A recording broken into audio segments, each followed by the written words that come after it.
추운데도 이렇게 일찍 시간 맞춰 나오신 거 칭찬드리고 싶습니다. 베드로 후서를 보면서 여러 가지 느끼는 점이 있는데, 물론 가장 중요한 것은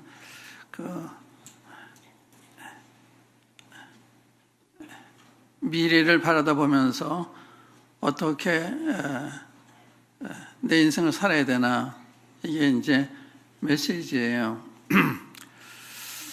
오늘 아침 KBS의 일요진단 보니까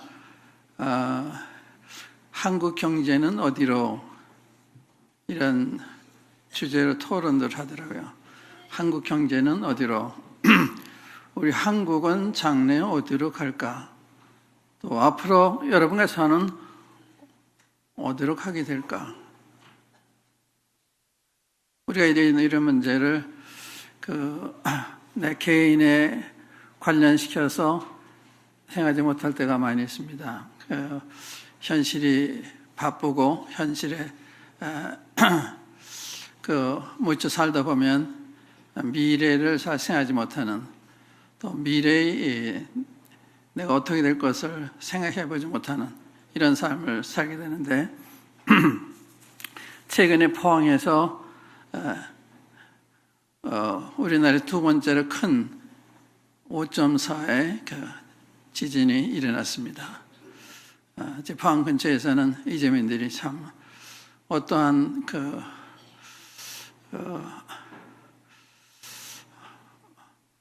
고생을 하고 있는지, 우리 본인들의 입장에 생각을 하면 얼마나 힘들까. 졸지에 집을 잃고 뛰쳐나와서 수용소에, 이런 학교라든지 체육관이나 이런 데 수용되어서 살아가는데 언제 집으로 돌아가야 될지 막연한. 근데 이번 지진으로 한 번 더 이런 지진이 도민의 현상처럼 일어날지도 모른다. 또 큰 규모의 7점 이상 되는 지진이 날지도 모른다 하는 이런 지질학자들의 두려워하는 이런 발표도 들어봤습니다. 이 한반도는 조그맣잖아요. 여기에 지진이 일어난다면 한반도가 없어질 수도 있습니다. 성경에는 성이 무너지는, 성이 없어지는, 산이 없어지는 이러한 말씀도 있어요. 그런데 이제 이런 미래를 우리가 보고 있는지 못 보고 있는지, 이제 성경은 그래서 이제 이런 이야기도 중요하지만, 이런 이야기를 통해서 성경은 미래에 대해서 어떻게 말씀하고 있나, 이게 중요하잖아요. 이 성경 말씀은 틀림없는 거니까. 이제 베드로후서에 베드로 사도가 순교를 앞두고, 베드로 사도는 주님께서 그가 어떻게 순교를 당하게 될까 하는 걸 예언하셨어요. 요목 20절에 보면, 네가 젊어서는 스스로 띠뛰고 내 원하는 곳을 다녔지만 늙어서는 다른 사람이 내게 띠뛰우고 원치 않은 곳으로 데려갈 거다. 체포가 돼가지고 끌려가 처형을 당하게 되는 이러한 말씀하셨는데, 그날이 가까우는 것을 보면서 베드로후서 쓴 거예요. 지난 시기도 말씀드린 것처럼 우리의 살 날이 얼마 남지 않아도 했을 때 우리는 무슨 생각을 할까? 이런 질문을 드렸었는데, 무슨 생각을 할까? 우리는 대개 우리 자신에 대한 생각, 우리 가족에 대한 생각이지만 베드로는 성도들에 대한 생각을 했다. 참 목자죠, 목자. 베드로는 전도자로 부름받아서 나중에 목자로도 이렇게 부르셔서 사용하셨는데, 베드로전서는 목자로서 쓴 글입니다. 목자, 양들을 생각해서, 전도하는 말씀이 아니라 양들을 생각해서 쓴 게 이제 베드로후서인데, 베드로는 어부잖아요. 그는 공부를 많이 하지 않은 이런 사람으로 알려져 있는데, 그런 분이 어떻게 미래에 대한 얘기를 하나. 요즘 미래학자 하면 상당한 미래 연구하는 전문가들인데 베드로는 미래학자 같습니다. 미래에 대한 이야기를 해요. 2장에 보면 미래에 거짓 교사들이 많이 일어난다. 여기에 대비해서 이 성도들 어떻게 살아야 될 거. 3장에 보면은 주님이 오시면 세상이 불에 타서 없어진다. 그럼 어떻게 살아야 되느냐? 이런 게 이야기예요. 그러니까 미래에는 거짓이 범람하는, 기독교계 거짓이 범람하는 많은 거짓 교사들 와서 많은 사람들이 미혹을 당한다는 거예요. 이게 승리 말씀입니다. 많은 사람들이. 그 가운데 우리가 미혹을 당하지 않아야 되는데 미혹을 당하지 않게 하기 위해서 이걸 쓴 거예요. 미혹을 당하지 않기 위해서. 그리고 불난 집에 살지 않고 하나님에 살도록. 그게 초점이에요. 지금 이 지진에 피해를 입은 사람들이 가구 들어놓는 색 하겠습니까? 또 가구에 있다고 그 집에 들어놓겠습니까? 또 이렇게 지진 날 거 알았더라면 그런 가구를 사 들여놨겠습니까? 이런 것을 현실로 생각하는 게 굉장히 중요한 거예요. 그냥 교육 시간이 아니에요. 이건 우리 미래에 어떻게 될 것을 말씀하는 이러한 거기 때문에. 근데 여기 이제 어제 조선을 봤는데, 포스텍의 기본기, 지진 이겼다, 이런 말씀 있어요. 박태준 회장이 포항 대학을 설립할 때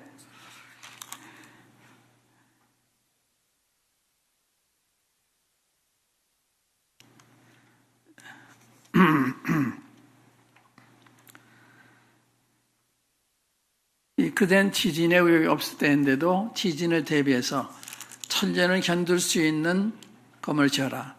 본인이 현장에 나와서 규정대로 지토록 이렇게 해가지고 이번에 다른 많은 아파트들, 학교들이 무너졌는데 오늘 아침 뉴스를 보니까 2,000채가 피해를 입었어요. 그리고 227개 학교가 피해를 받습니다. 그런데 포항제에서 세운 이 건물은 조금도 움직이지 않았다. 기본기, 포스트의 기본기가 지진을 이겼다. 근데 영적 우리 기본기가 미래를 이기는 거예요.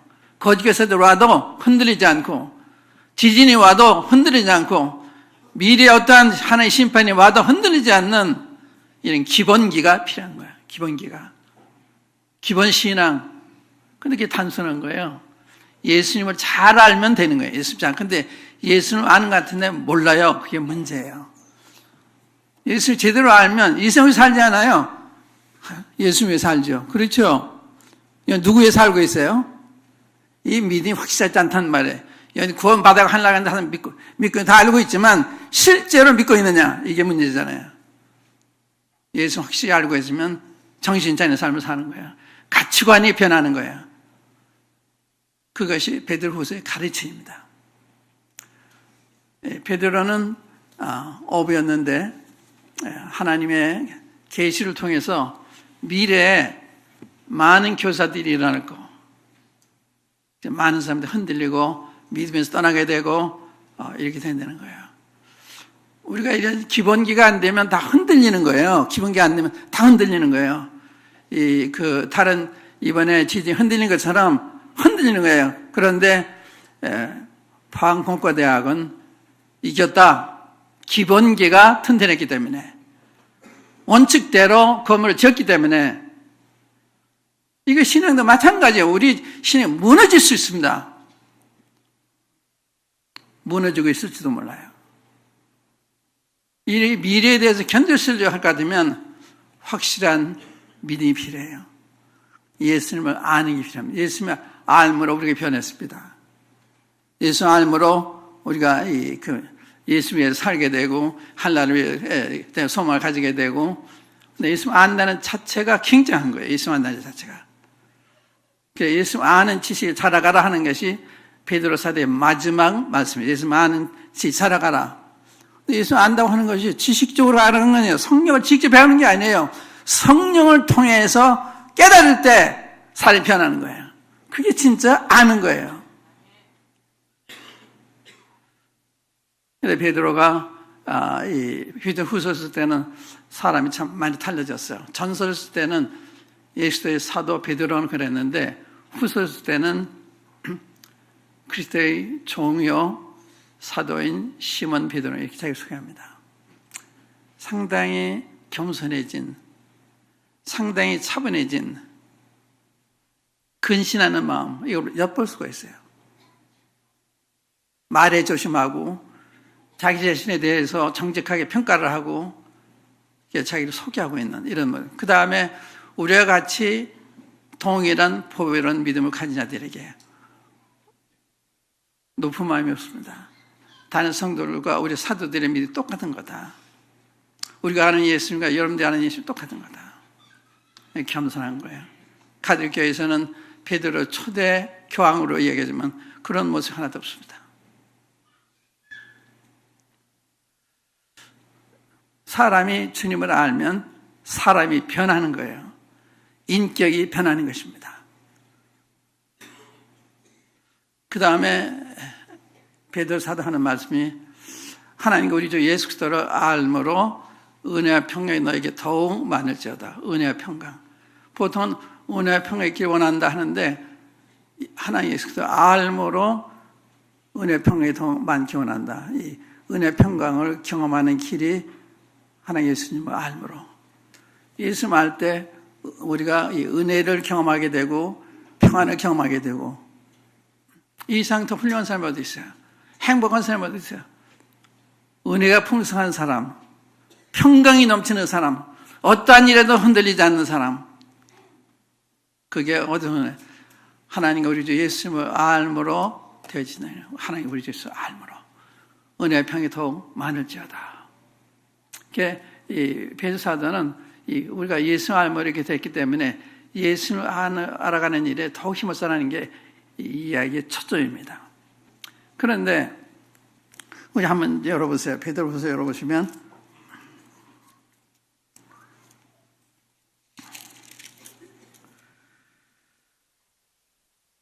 알므로는 이야기를 지난 시간에도 강조를 드렸는데 그 2절에 보면 하나님과 우리 주 예수로 알므로 은혜와 평강이 너에게 더욱 많을지어다.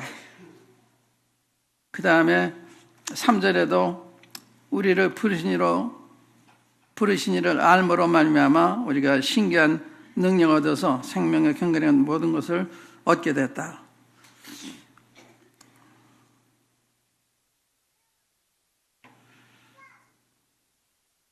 이 8절에 보면 이런 것이 너에게서 흡족한 중 너희로 우리 주 예수를 알기에 게으르지 않고 이런 것이 흡족한 거는 그 주 안에서 성장해 가면 주님을 아는 일에 풍성해진다.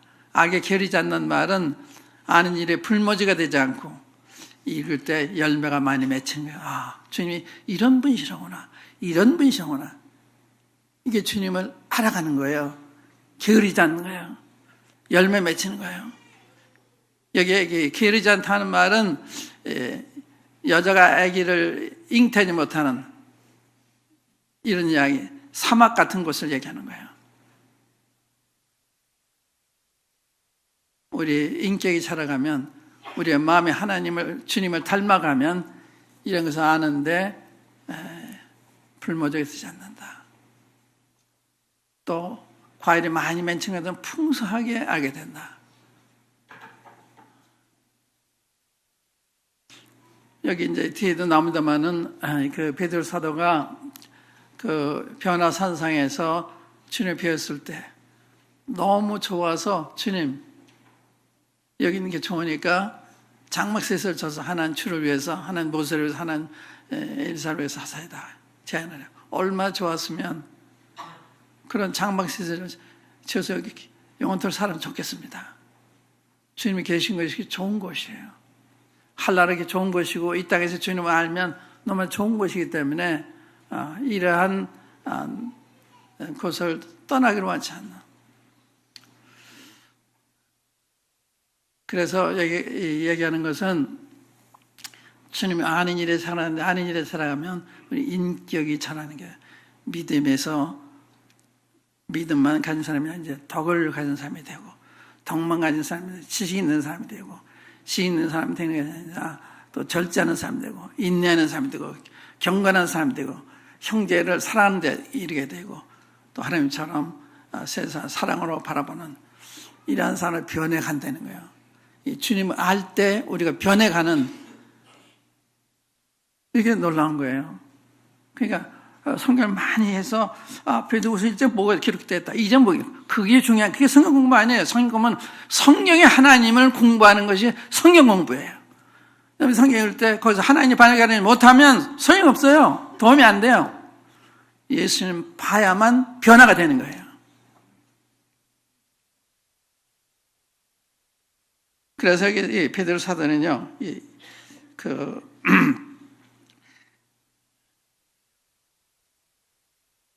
12절부터 보면 그가 왜 이런 편지를 써서 성도들을 일깨우나. 베드로는 지금 순교당하는 며칠 남지 않았어요. 그 시간을 이용하려 편지를 쓰면서 내가 이 장막에 있을 동안에 여러분들을 일깨워서 여러분들 배운 것을 잊어버리지 않도록 또 내가 떠난 후에라도 이런 것들을 잊지 않도록 하기 위해서 이 글을 쓰고 있는 거다. 그게 포인트예요. 그러니까 우리의 미래까지 걱정하는. 한번 이제 본문을 좀 읽어볼게요. 5절부터 읽겠습니다. 5절부터 1장 5절. 그러므로 너희가 더욱 힘써 너희 믿음의 덕의 지식을, 지식의 절제를, 절제의 인내를, 인내의 경건을, 경건의 형제 외에를, 형제 외에 사랑을 더하라. 이것이 미래를 대비하는 삶입니다.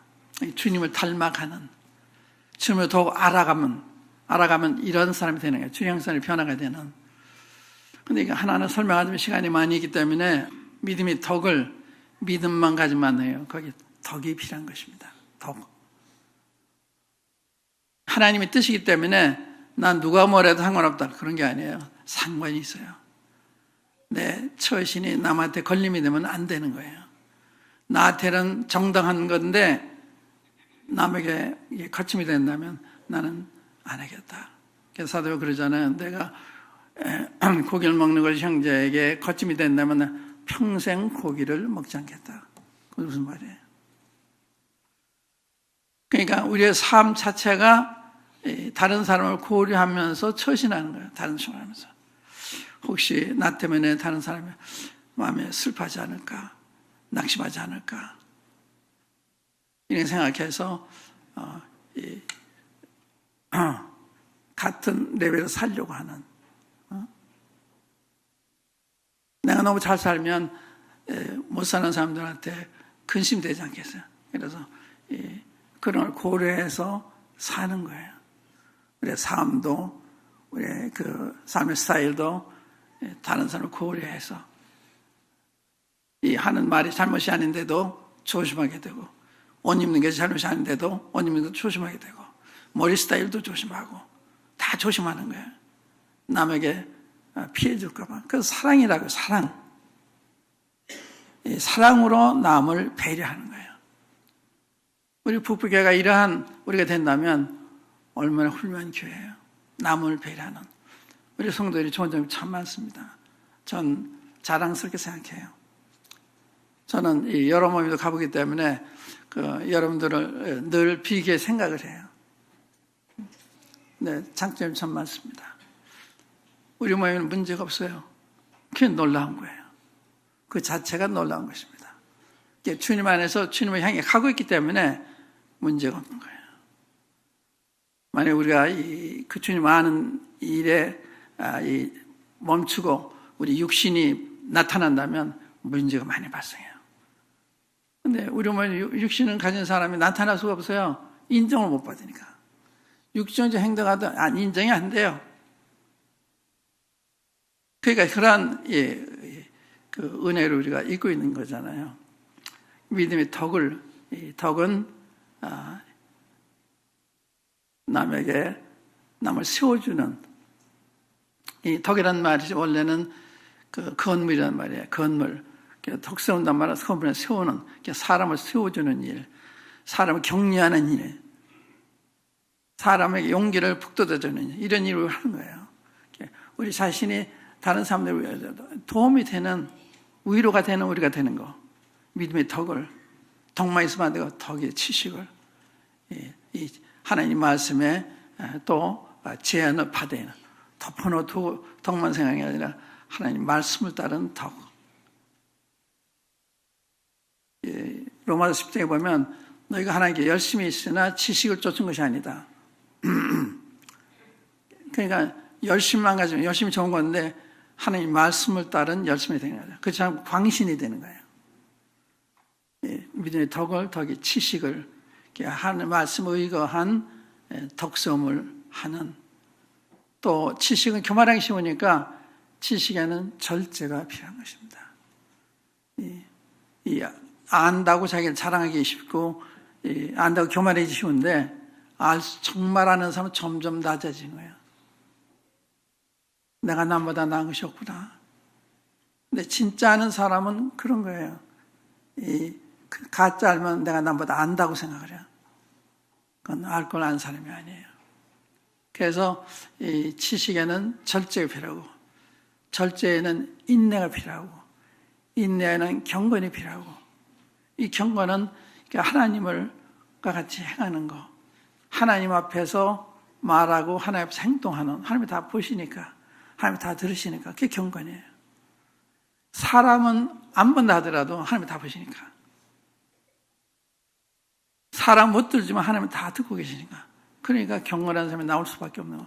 하나님 평가를 생각하면서 사니까. 경건의 형제의를, 형제의 이렇게 쉽게 나오는 게 아니에요. 이러한 이 믿음의 성장에 갈 때 나중에 형제의 귀한 것을 알게 되고, 형제를 마음으로부터 사랑하게 되고, 뜨겁게 사랑하게 되고, 형제를 위해서 목숨 버리는 것도 가치 있게 생각을 하고, 그 다음에 사랑을 더하라. 하나님처럼 되는 거예요. 하나님처럼. 성경은 하나님이 기준입니다. 하늘에 계신 너희 아버지 온전한데도 온전해라. 하나님이 자비하시는데도 자비해라. 하나님이 기준이에요. 하나님 기준. 하나님이 닮아가는 장로들이 기준이 아니고 하나님이 기준이에요.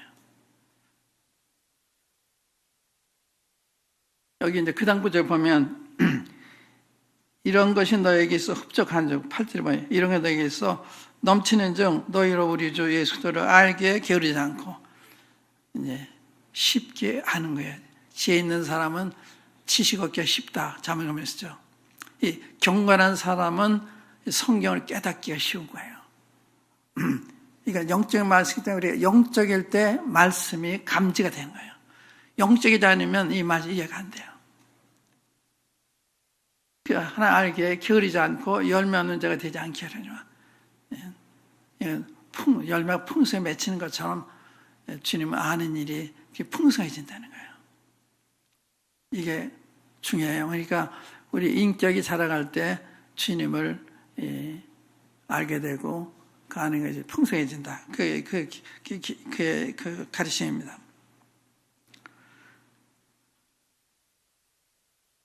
구절에 보면 이런 것이 없는 자는 맹인이라. 소경이라냐. 그렇죠. 성경 읽어도 안 보여요. 말씀 들어도 안 들려요. 이런 게 없는 자는 맹인이라. 멀리 보지 못하고, 그러니까 세상만 보는 거예요. 여기 베드로는 어부인데도 우리가 산과 사탕을 보는 도 다 그러잖아요. 멀리 보잖아요. 또 미래에 거리교수나 다 보고 있잖아요. 멀리 보는. 그러니까 영적으로 우리가 건강할 때 우리 시력도 좋아져서 하나님의 계획도 바라보고 크게 준해서 살게 되는, 이런 것이 없는 사람은 맹인이라 멀리 보지 못하고 그의 옛죄가 깨끗하게 된 것을 잊었느니라. 구원받은 것을 잊어버린. 그러니까 옛날 돌아가서 사는 거예요. 옛날을 두려워하고 그래야 될 텐데 여러분들 시간 어떻게 보내냐 이게 중요한데요. 요즘 이제 경제 문제가 이게 화두라. 경제 문제가 국가적으로도 그렇고 가정적으로 경제 문제. 근데 그게 화두가 되면 그것도 중요하죠. 필요한 거니까. 그러나 화두는 주님에 대한 화두가 되는 거예요. 주님 이런 때 어떻게 살라고 그러셨나? 어떻게 사는 게 더 잘 사는 건가? 미래를 위한 건가? 주님 위해 사는 것처럼 이 덕이 있는 삶이었습니다. 우리 민우 형제님이 새우 음식 하시면서 우리 성도 초청하시잖아요. 새우가 비싼 거예요. 근데 초청한다고 하실 말씀이 이것만이 남는 장사래요. 성도들 대접하는 이게 남는 거예요. 맞는 거예요. 성도 위해 사는 것만 남는 거예요. 그게 주 위해 사는 거니까. 그러니까 성도를 얼마나 위해 사느냐 이게 중요한 거예요. 그게 내가 미래 위해서 예금하는 거예요. 예금. 베드로사도가 빌립보 성도들에게 난 넉넉하다. 그런데 너희 받은 것은 내 기뻐하는 이유는 너의 은행 구자의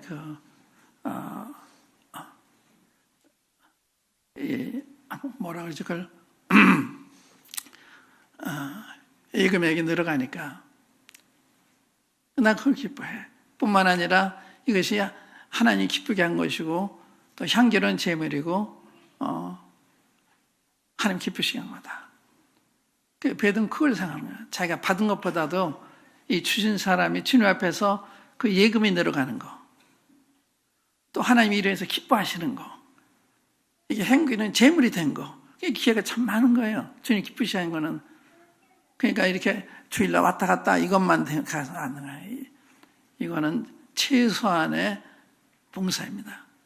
그 다음에 우리가 실제적으로 우리 형제님이 돌아보고 주의 뜻을 위해서 우리 자신을 드리고 이 드리는 삶, 헌신적인 삶. 근데 원리가요. 주님 위해 사는 사람은 더욱 살게 되는데 주님 위해 살지는 못 살아요. 더 헌신하는데 헌신해보지 않으면 헌신 못해요. 왜냐하면 잃는다고 생각하니까. 제 경험은요. 아니에요. 반대예요. 저는 드리면 주님은 다 주세요. 내가 남한테 주는 게 이렇게 어렵지가 않거든요. 남한테 주는 게. 저는 이게 주님은 저한테 주세요. 그렇게 할 수가 있는 거죠. 그건 매주 계속이 되는 거예요. 매주. 그게 주님은 살아계신 분이죠. 말씀대로 산다는 게 이러한 것을 경험하는 건데 말씀대로 살지 않으니까 그런 경험을 못하는 거예요. 이것이 신앙이 성장하게 하는 거예요. 이 주님을 경험할 때. 그 다음에 이제 이런 것이 있으면 우리의 믿음을 굳게 하는 10절에 보면 그러므로 형제들아 더욱 힘써 너희 부르신 것 택하시고 굳게 하라. 어때? 우리 구원이 더욱 넉넉한 구원이 되는. 구원은 은혜를 받지만 이 받은 구원이 더욱 놀라운 또 주님의 택하심이 실감나는 그렇게 된 거예요. 이렇게 늘어갈 때 우리의 구원에 대해서도 실감하게 되고 주님의 택하심에 대해서도 실감하게 되고 그 다음에 또 한 가지 좋은 것은 너희가 이것들을 행한 즉 언제든지 실족하지 아니하리라. 또 실족하지 않는다. 시험 받지 않고 넘어지지 않고. 그러니까 이런 주의 말씀에서 우리 믿음이 자라갈 때 우리는 우리의 시력이 영혼을 바라보는 한나라를 바라보는 원시적인 사람이 되고 구원에 대해서 더욱 놀라운 걸 경험하게 되고 또 세상의 잘못된 것에 대해서 미혹당하지 않고 실족하지 않는 거예요. 실족하는 것은 가까이 사니까 우리가 이제 구약에 보면 아브라함이 애굽에 가까이 갔다가 흉년이 드니까 애굽으로 내려가잖아요. 세상 가까이 있으면 세상 쪽을 선택하는 거예요. 주님과 가까이 있으면 세상 쪽을 선택 안 해요. 그게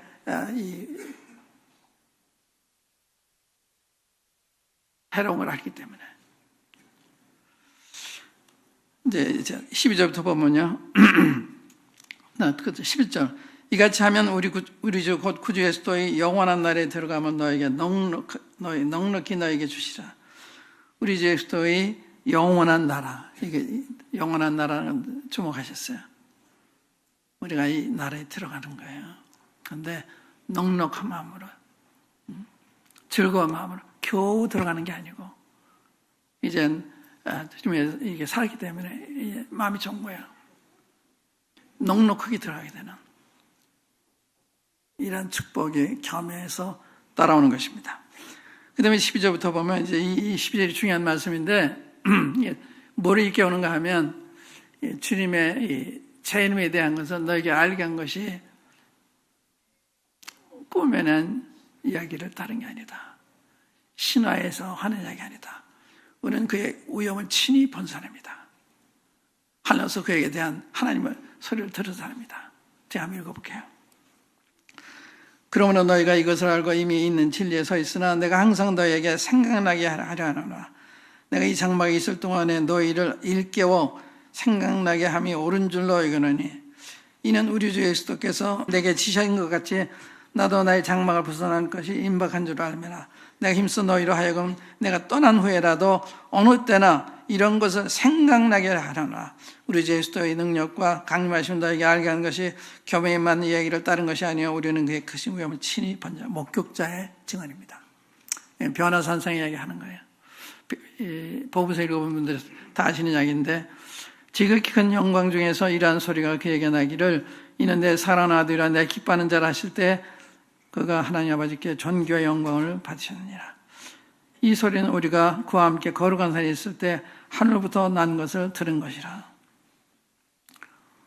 그래서 우리가 주님의 재림에 대해서, 다시 오음에 대해서 알게 한 것이 이렇게 공교에 만든, 꾸며낸 이러한 이야기를 따르는 게 아니다. 우리는 친히 예수님 누구인지를 보았고 하나님이 증거하는 얘기를 들었다.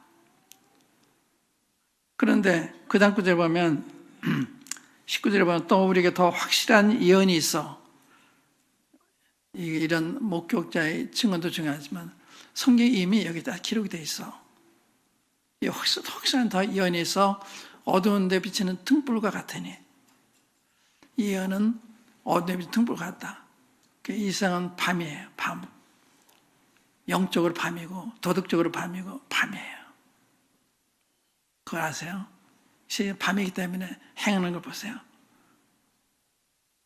밤에 하는 일은 낮에도 행하잖아요. 이렇게 이 부도덕이 범람하는, 불법이 범람하는 이런 세대를 살고 있는 거예요.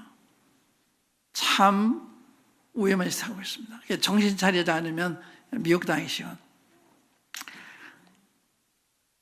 그래서 이 예언을 모르고 살면은 밤에 등불 없이 걸어가는 사람 같다. 예언을 모르고 살면. 그러니까 예언의 말씀에 주의하는 게 필요하다. 너희 마음에 날이 새고 샛별이 떠오르기까지 다시 온 주님이 마음에 이렇게 실감 날 때까지 이걸 상고하는 그런 말씀 아닌가 생각을 해요. 히브리서 11장에 보면 그 주를 기다리다가 죽은 분들이 멀리서 그걸 바라보고 환영하며, 그래서 믿음은 바라는 게 실상이다. 미래 될 것 현재에 느끼는 거예요. 보이지 않는 게 보이는 것처럼 느끼는 거예요. 그게 믿음이에요. 그러니까 이 믿음은 이론이 아니에요. 믿음은 성령을 통해서 감동이 될 때 미래가 이미 내가 한 것처럼 느끼는 거예요. 보이지 하나님이 보이는 것처럼 느끼는 거예요. 그렇기 때문에 그 앞에 사는 거예요. 그게 믿음이에요.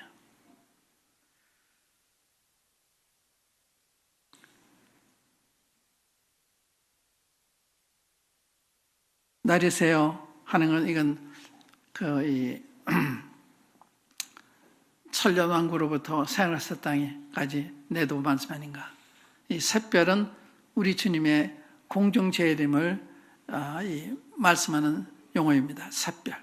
여기 빛나는 새벽별, 계시록 20장에 보면 우리 주님의 빛나는 새벽별. 그래서 주님은 먼덩이 트기 전에 이 오시는 주님, 그러니까 주님의 공중재림은 이 세상에 주님이 다스리는 천의 왕국이 세워지기 전에 우리를 데리러 오시는 거예요. 그게 우리의 소망이죠. 그러니까 이 밤이 깊으면 깊을수록 주님 오실 날에 가까웠다는 걸 의미하는 거예요. 여러분들이 주님의 재림에 대해서 자꾸 졸고 그럴 때 주님이 가까웠다는 걸 말하는 거예요. 그래서 미래의 징조 가운데 하나가요, 무관심. 주님의 재림의 무관심이 이게 징조 가운데 하나예요. 노아의 때와 같이 인자의 이음도 이와 같으라. 홍수가 또 한번 커볼게요. 이 노아와 관계가 커요. 오늘 이야기가 마태복음 24장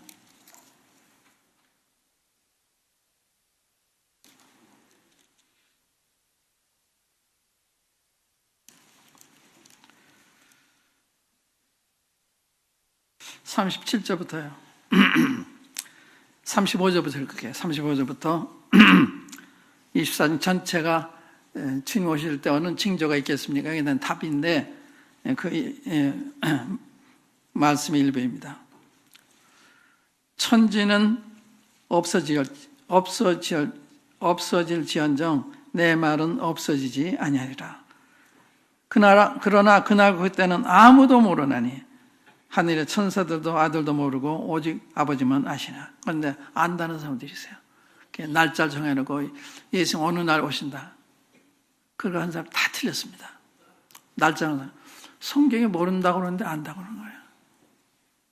그래서 성경 말씀 틀리면 틀린 거예요. 그 말씀에 대한 확신이 있으면 언제든지 쉽게 아니다 할 수가 있는데 그렇지 않으면 그들의 본 얘기를 하기 때문에 미혹을 당해요.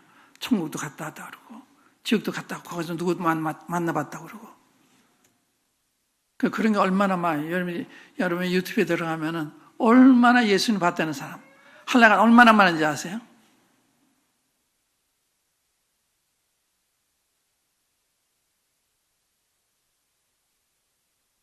그래서 주의 말씀 확실히 알면 흔들리잖아요. 제가 2번 그런 경험을 했어요. 제가 남미 파라과이에 가 있을 때 우리 형제들이 시한부 종말론자들의 쓴 그 시대 제일미다 읽고 너무 좋다고 그걸 프린트해서 나눠주더라고요. 난 처음 접하는 거기 때문에 제가 읽어봤어요.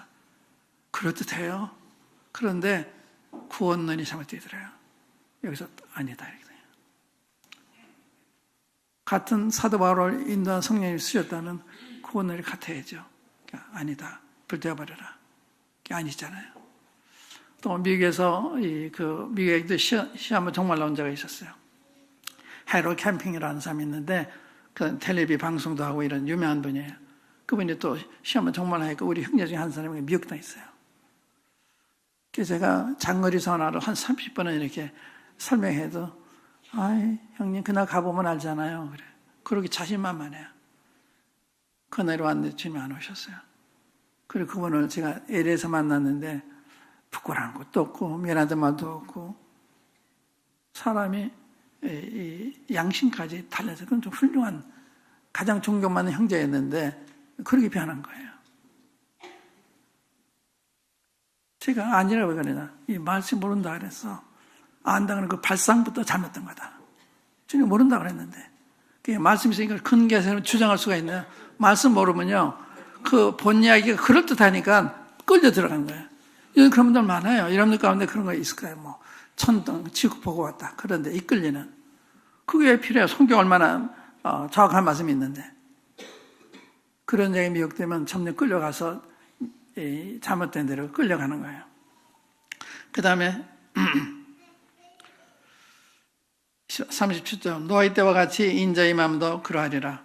홍수전에 노아가 방주에 들어가던 날까지 사람들이 먹고 마시고 장가들고 시가고 있으면서 홍수가 나서 그들을 다 멸하기까지 깨닫지 못했으니 인자임을 같은. 이게 무슨 뜻이에요?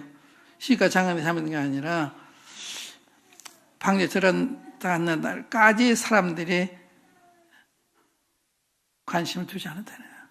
또 홍수라도 멸망을 당할 때까지 깨닫지 못해서 인자임할 때도 사람들이 그럴 거다. 그 말씀이에요. 무관심. 여러분은 주님의 재림에서 어느 정도의 관심 가지고 계세요? 무관심. 이게 중요한 거예요. 그러니까 이 주님에 대한 재림에 대한 이 기다림이 없으면 우리가 이런 미혹에 빠질 수 있는 모든 가능성을 가지고 있는 거예요. 시간이 돼서 여기서 끝내야 될 것 같습니다.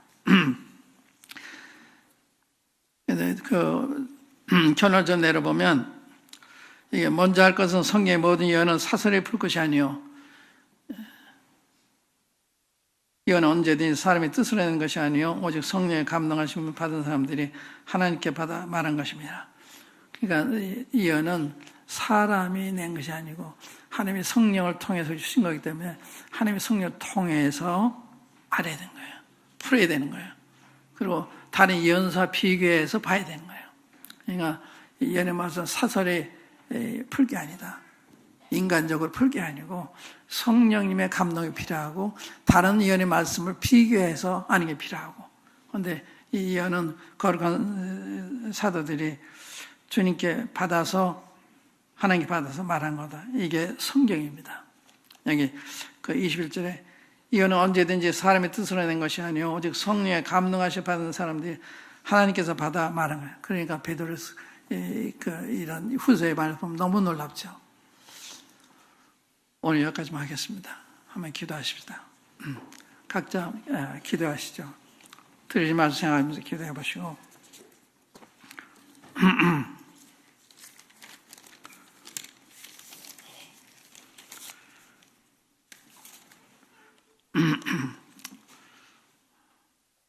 아버지 하나님, 베드로 사도를 통해서 놀라운 말씀을 저희들이 하시고 또 저희들이 이 말씀을 듣고 마음의 각성을